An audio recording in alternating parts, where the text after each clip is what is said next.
Kisah asal-usul Cirebon dapat ditemukan dalam historiografi tradisional yang ditulis dalam bentuk manuskrip yang ditulis pada abad ke-18 dan ke-19.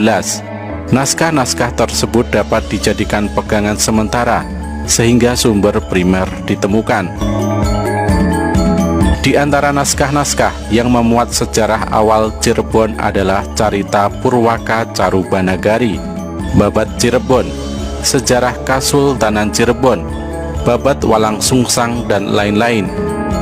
Yang paling menarik adalah naskah Carita Purwaka Carubanagari yang ditulis pada tahun 1720 oleh Pangeran Arya Cirebon, putra Sultan Kasepuhan, yang pernah diangkat sebagai perantara para bupati Priangan dengan VOC antara tahun 1706 sampai dengan 1723. Dalam naskah itu pula disebutkan bahwa asal mula kata Cirebon adalah Sarumban, lalu mengalami perubahan pengucapan menjadi Caruban. Kata ini mengalami proses perubahan lagi menjadi Carbon, berubah menjadi kata Cerbon, dan akhirnya menjadi kata Cirebon. Menurut sumber ini, para wali menyebut Carbon sebagai pusat jagat, negeri yang dianggap terletak di tengah-tengah Pulau Jawa. Masyarakat setempat menyebutnya Negeri Gede. Kata ini kemudian berubah pengucapannya menjadi Garage dan berproses lagi menjadi Grage.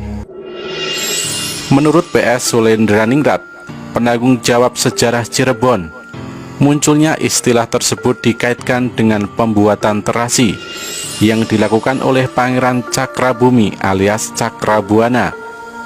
Kata Cirebon berdasarkan Kirata Basa dalam bahasa Sunda berasal dari ci, artinya air, dan rebon, yaitu udang kecil, sebagai bahan pembuat terasi. Perkiraan ini dihubungkan dengan kenyataan bahwa dari dahulu hingga sekarang Cirebon merupakan penghasil udang dan terasi yang berkualitas baik. Berbagai sumber menyebutkan tentang asal-usul Sunan Gunung Jati, pendiri Kesultanan Cirebon. Dalam sumber lokal yang tergolong historiografi, disebutkan kisah tentang Ki Gedeng Sedangkasih sebagai kepala nagari Surantaka, bawahan Kerajaan Galuh. Ki Gedeng Sedangkasih, adik Raja Galuh Prabu Anggalarang, memiliki putri bernama Nyai Ambetkasih.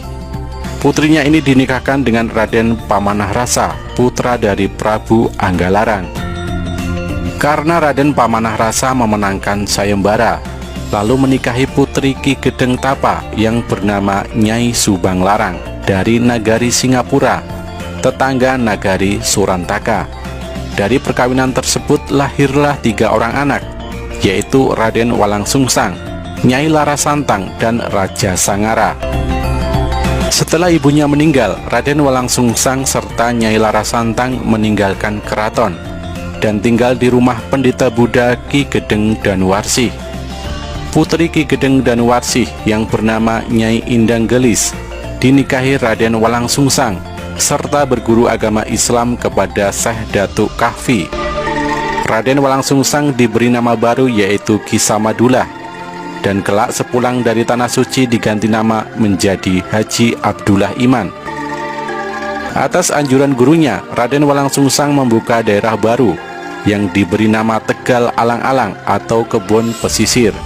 Daerah Tegal Alang-Alang berkembang dan banyak didatangi orang Sunda, Jawa, Arab, dan Cina, sehingga disebutlah daerah ini Caruban, artinya campuran. Bukan hanya etnis yang bercampur, tapi agama juga ikut bercampur.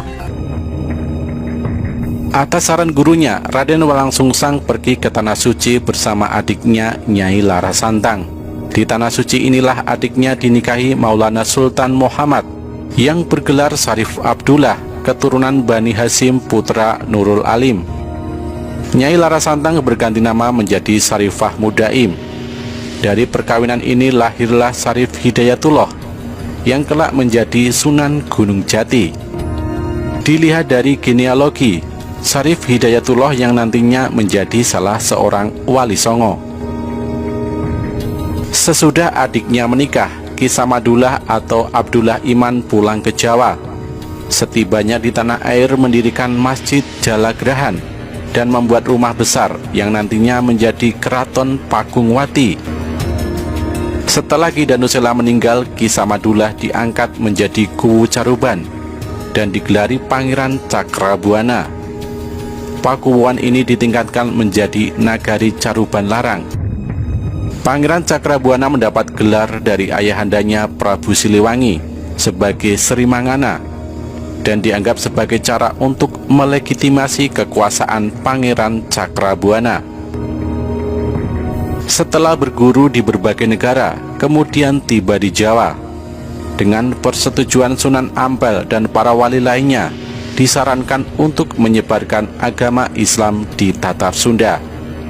Syarif Hidayatullah pergi ke Caruban Larang dan bergabung dengan uwaknya, Pangeran Cakrabuana. Syarif Hidayatullah tiba di pelabuhan Muara Jati, kemudian terus ke desa Sembung Pasambangan, dekat Amparan Jati, dan mengajar agama Islam menggantikan Syekh Datuk Kahfi. Syekh Jati juga mengajar di Dukuh Babadan. Di sana ia menemukan jodohnya dengan Nyai Babadan Putri Ki Gedeng Babadan. Karena istrinya meninggal, Syekh Jati kemudian menikah lagi dengan Dewi Pakungwati, putri Pangeran Cakrabuana. Di samping menikahi Nyai Lara Baghdad, putri sahabat Syekh Datuk Kahfi. Syekh Jati kemudian pergi ke Banten untuk mengajarkan agama Islam di sana. Ternyata Bupati Kawunganten yang keturunan Pajajaran sangat tertarik, sehingga masuk Islam dan memberikan adiknya untuk diperistri. Dari perkawinan dengan Nyai Kawunganten, lahirlah Pangeran Sabakingkin, yang kelak dikenal sebagai Maulana Hasanuddin, pendiri Kerajaan Banten. Sementara itu, Pangeran Cakrabuana meminta Syekh Jati menggantikan kedudukannya, dan Syarif Hidayatullah pun kembali ke Caruban. Di Cirebon ia dinobatkan sebagai Kepala Nagari dan digelari Susuhunan Jati atau Sunan Jati atau Sunan Caruban atau Cerbon. Sejak tahun 1479 itulah Caruban Larang dari sebuah nagari mulai dikembangkan sebagai pusat kesultanan dan namanya diganti menjadi Cerbon.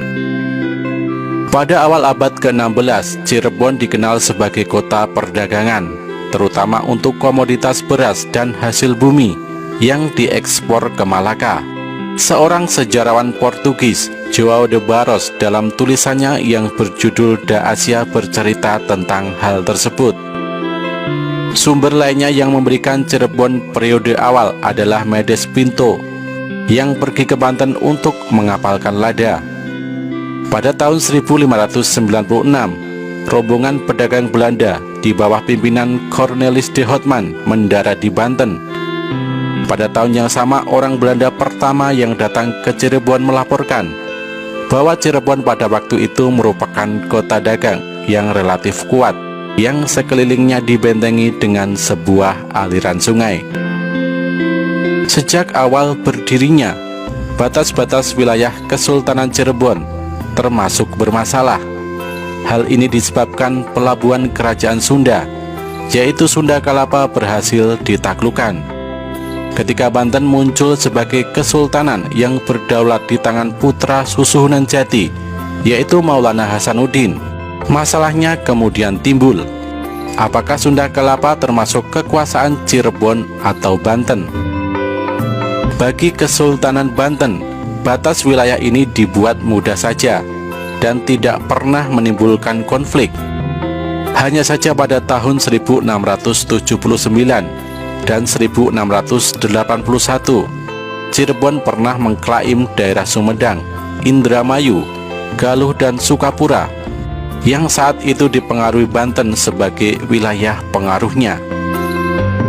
Pada masa Panembahan Ratu, perhatian lebih diarahkan kepada penguatan kehidupan keagamaan. Kedudukannya sebagai ulama merupakan salah satu alasan Sultan Mataram agak segan untuk memasukkan Cirebon sebagai daerah taklukan. Wilayah Kesultanan Cirebon saat itu meliputi Indramayu, Majalengka, Kuningan, Kabupaten dan Kota Madya Cirebon sekarang.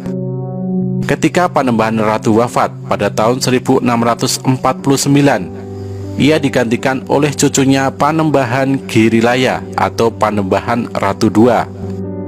Dari perkawinannya dengan putri Sunan Tegalwangi, Panembahan Girilaya memiliki 3 anak, yaitu Pangeran Martawijaya, Pangeran Kertawijaya, dan Pangeran Wangsakerta.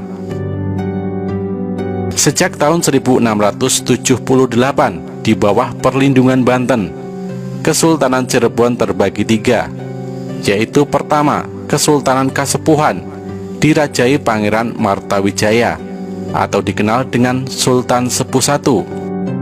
Kedua, Kesultanan Kanoman yang dikepalai oleh Pangeran Kertawijaya yang dikenal dengan Sultan Anom I. Dan ketiga, Panembahan yang dikepalai Pangeran Wangsakerta atau Panembahan Cirebon I. Kota Cirebon tumbuh perlahan-lahan.